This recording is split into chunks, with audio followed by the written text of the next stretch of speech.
people are going to try to pre-order materials. So they're going to spike demand now, even before tariffs kick in, because everyone wants to get ahead of these things.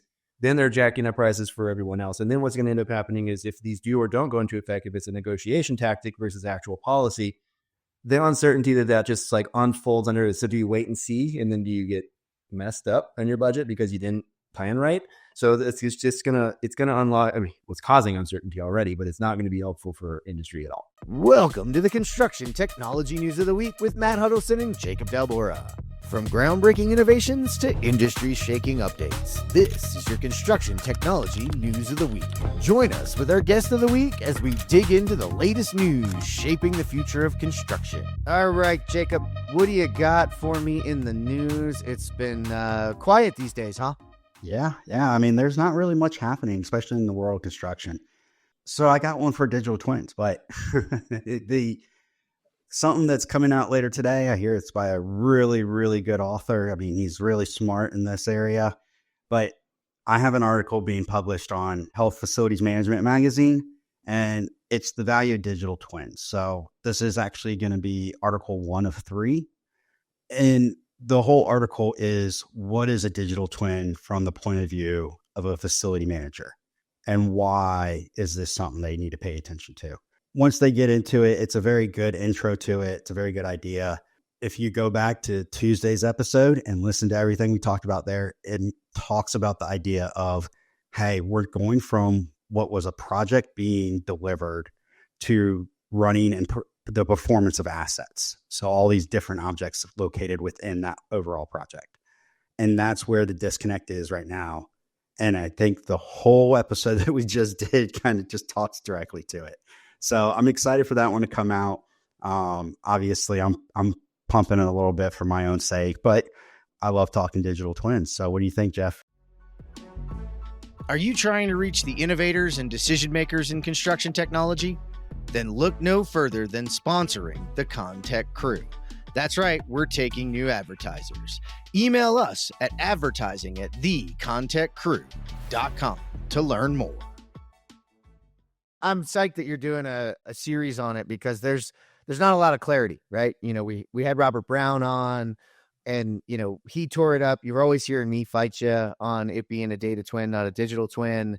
But ultimately, you wrote this for facilities management, but I'd really like everybody in the process to really understand, because from the earliest phase of a thought of the building and the architect and design and the engineering and the general contracting and then installing things in the building product manufacturers, all of you, if you can understand that ultimately your customer is that facilities manager, and you hit a couple things in there, Jacob, that I really, really like, is these are a group of rare breed people that got to get it done. Think for a second, put yourself, and especially because this is really around healthcare facilities. So put yourself in this situation. You're in an ambulance headed to the hospital for an emergency room, and there is critical things that you're going to need.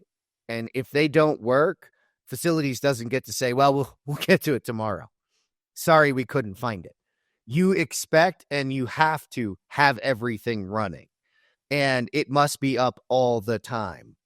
And so these folks have a huge responsibility and complexity, and they don't know if today it's in their ICU unit that's going to have a problem with air handling. They don't know if tomorrow it's the MRI area and power. They don't know if it's filters clogging something in just some silly area that's causing a fault that could be interrupting a surgery. Like, think about this for a second. And then also, like, they got food.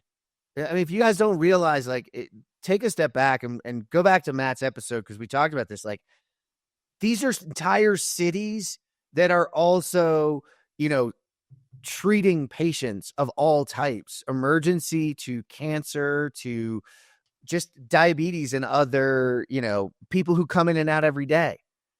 It's so crazy. And so understanding and putting yourselves in those positions and the value of the data and the value of the objects, like Matt said in Tuesday's episode, is like, to be able to access that air handler. We'll go back because we talked about air handlers a lot.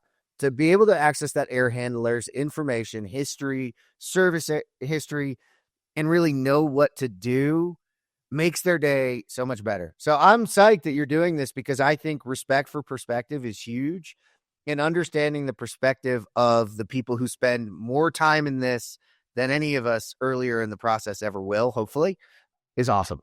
We talked about object concepts, but measure to manage, that whole concept. So, well, one, what's our strategy to measure? So this goes back to that object datization of your building. Digital twin, in my mind, is a concept of objects that define the structure. So that's how we're going to measure. We're going to associate information to objects. And now what's the use case to manage? If it's keeping critical infrastructure up and running, do you have the meters that can feed an object and then have like when you say measure to manage, a dashboard, KPIs that tell you how are our things running? So there's a couple of things you can measure. One, what's the throughput or capacity of this, and when is it hitting that threshold, and how do I know? And then do I get an alert to know, let's be proactive in the maintenance, not wait for it to break down?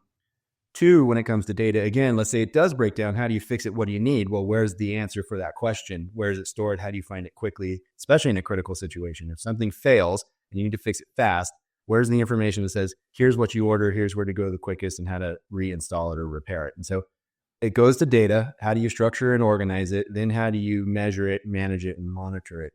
And it starts back at the beginning, that concept of digital twin. Digital twin starting with a BIM model, getting educated through the process of construction. Here's the product we chose. Here's why we chose it. Here's all the product data about this. Here's who installed it. Here's who inspected it. Here's who ran the commissioning reports. Here's why it works or doesn't work.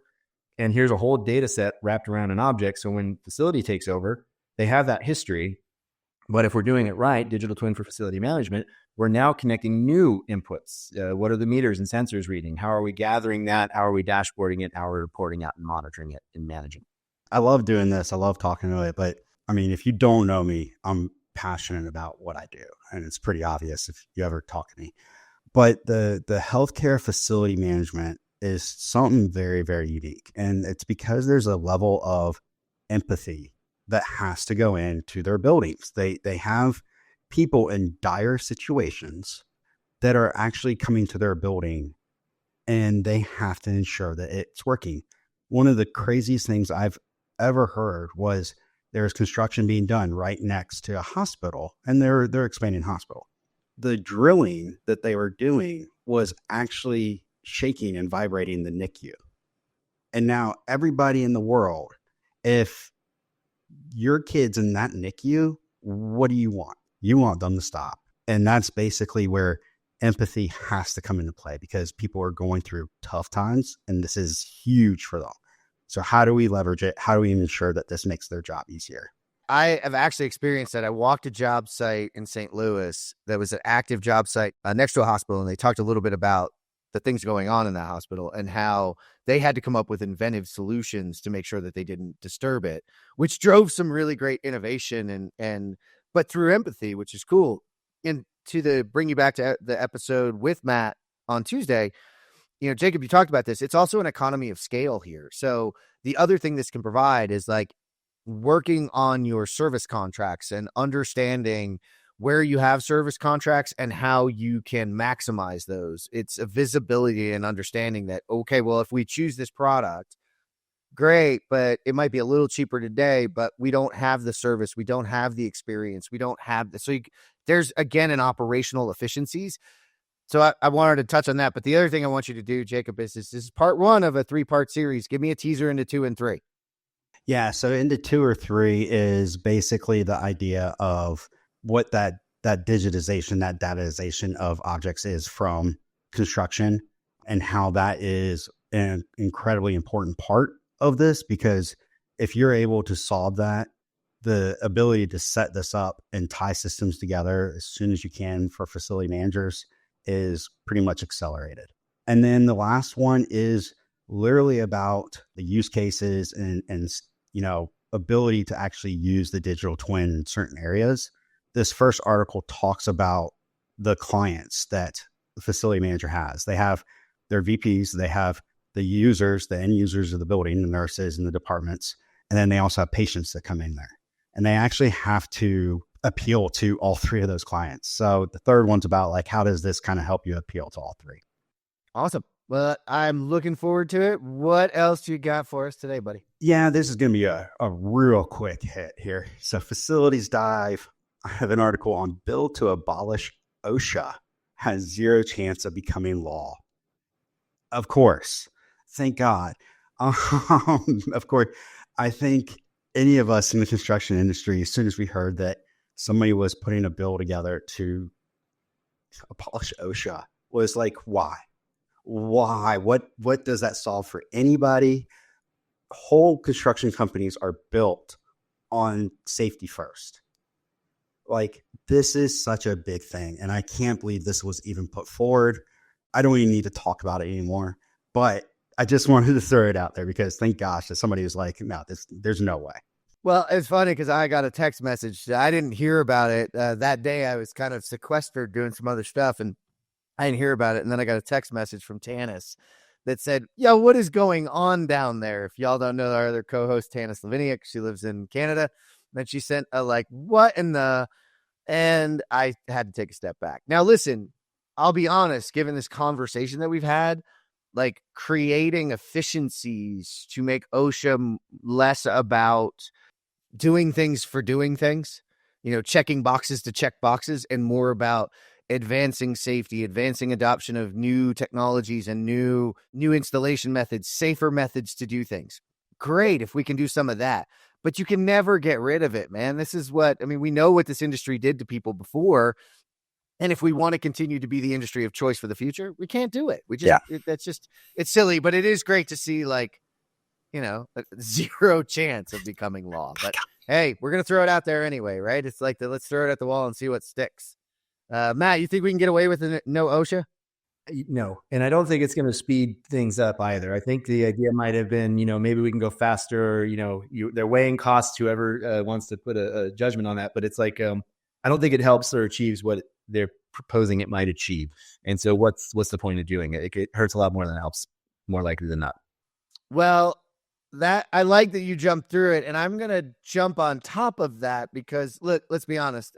We didn't say it in there, but this was a Trump regime pushing for the abolishment of OSHA. We're seeing a lot go on, but I talked about it on a recent episode with Justin Wayan from Suffolk on tariffs, and it really threw me down a rabbit hole of looking into the tariffs. And so I brought an article today: as Trump threatens more tariffs, how could they affect construction?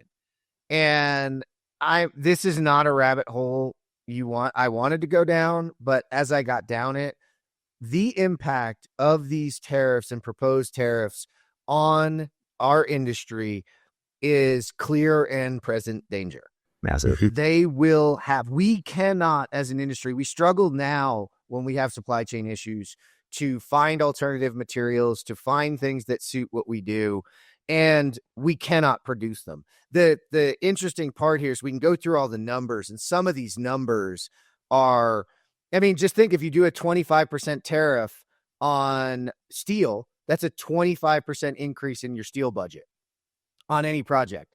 And how much of every project, especially when you think about the facilities that we're building now in a data center, an Amazon fulfillment center, in a hospital, are steel and are based on that product. Can you imagine sucking up and the amount of change orders we're going to have to do and the amount of contractual issues we're going to have if that actually happens? But then I don't think people realize how much of our drywall comes from Mexico and how much of our softwood comes from Canada. And hitting these tariffs is going to create havoc when it comes to our costs. We've already seen it spike once in COVID when we couldn't do anything about it.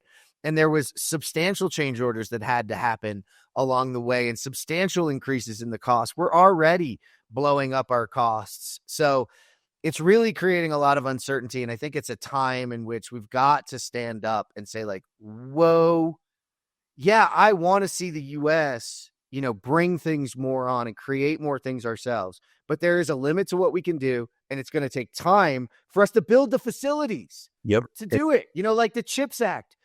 The CHIPS Act was awesome. We don't even have any of those buildings yet. We're still building them. And by the way, they're going to go up 25% if you haven't already procured the steel and got it in here. This is And again, I'm not talking politics. We're talking about policy. And Well, predictability, certainty. Like we went into it to managing a project. You need some level of certainty to be successful, to give a bid to an owner that the owner can honor without.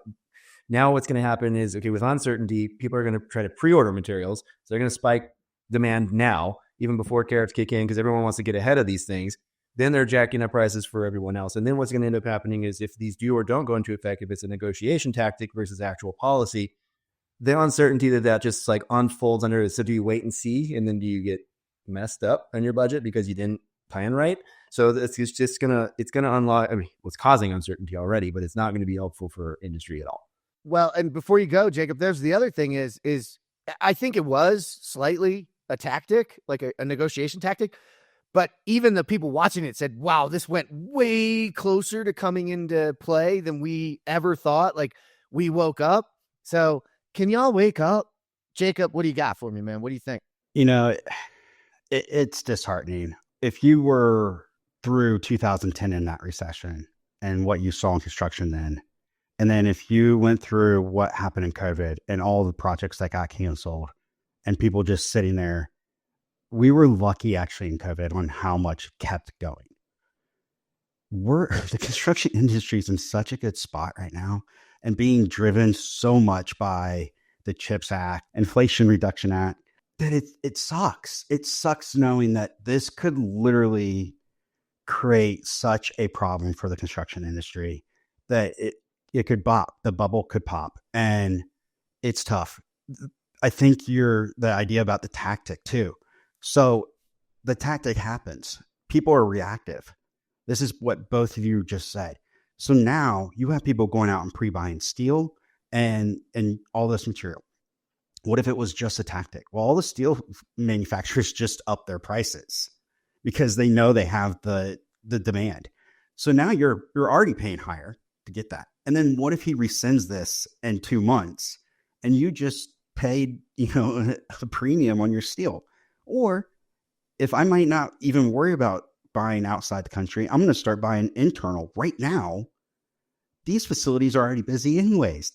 Steel fab can't handle the extra work right now. They're building facilities to handle the work that they have internally in this country.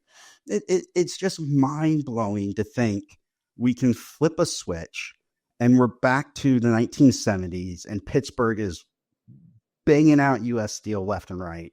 And we can just go back. It's disheartening. I hope it's a tactic. I hope that we continue moving forward. But again, if it's a tactic, then great. It's having real impact right now. Yeah. People are stockpiling. I can tell you right now. And stockpiling costs money, right? And in the end, if you're an owner in this business, that cost is going to make its way to you. Just hands down. I've been watching this forever. It always ends up, the people who end up holding the bag are the serial builders in our world, because ultimately that's where the cost ends up going. It is the way it is. And so y'all should be watching this and doing something about it. But also, I'm for us building and producing more here in the States. We need to do that, right? We've proven this, but we're never going to be able to do it all. It's kind of like software, right? Like we can't go back to those days. It's not possible. So we need to partner with these other countries. We need to make it work for both of us. And eventually they're going to want our products, because I believe advanced manufacturing in our country is coming back. It's going to be much more automated and robotic. And that's awesome, because that's the way things should be built. And we are and should be on the cutting edge of creating these things. So, but this is just kicking us while we're down or preventing us from getting up. So I don't know. It's beyond me, but if somebody out there is listening, I know some of y'all with some big pockets out there ain't going to like this. So y'all do something about it, would you? Or call me up and tell me to shut up if you want, whichever one it is. I'm going to end on a high note, though. I'm going to end on a high note here. And this is, Jacob, you went to your, own article. I'm going to go to an article about right here in Colorado. If you guys know, I'm Colorado based. And this is just a local newspaper, KOAA News. I heard it on CPR.org. So that's Colorado Public Radio. First India-based space surveillance company expand to the U.S. chooses Colorado Springs as a new home. So I know surveillance sounds interesting. This is really, really cool because they have created a set of technologies that uses telescopes and then sensors on the satellites themselves to avoid each other. So this is so satellites can see other satellites and avoid each other. Because, by the way, there's a lot of satellites up there and they can run into each other, and this has become a problem. And that can cause serious issues in our world if we are losing satellites like that. So, but in order to really work with the Defense Department, you have to build these things here in the United States. So they are upping and taking it. And we've here in Colorado have given them, I think it was about $800,000 in tax credits to come here. If y'all don't know, there is a huge bases down in Colorado Springs. So it makes sense that they'd be that close to, I believe it's the Air Force Academy there, and they'd be close to it. But this is really, really cool because this brings jobs. And what I thought was interesting is, as I was looking through it, you know, they'll bring about 61 jobs, average salary of about $82,000.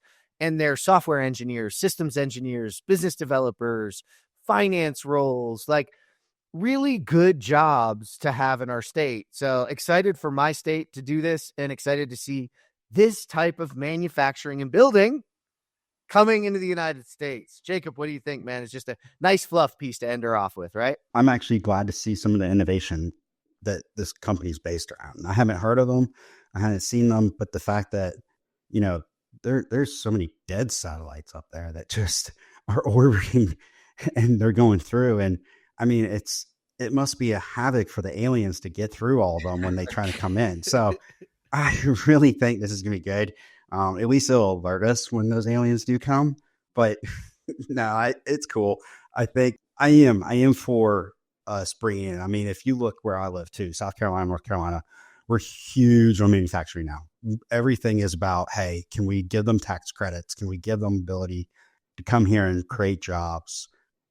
It's cool to see. I'm interested to see more what they're doing, and then also where that technology goes and the telescopes and everything, if it's picking up more stuff outside of it.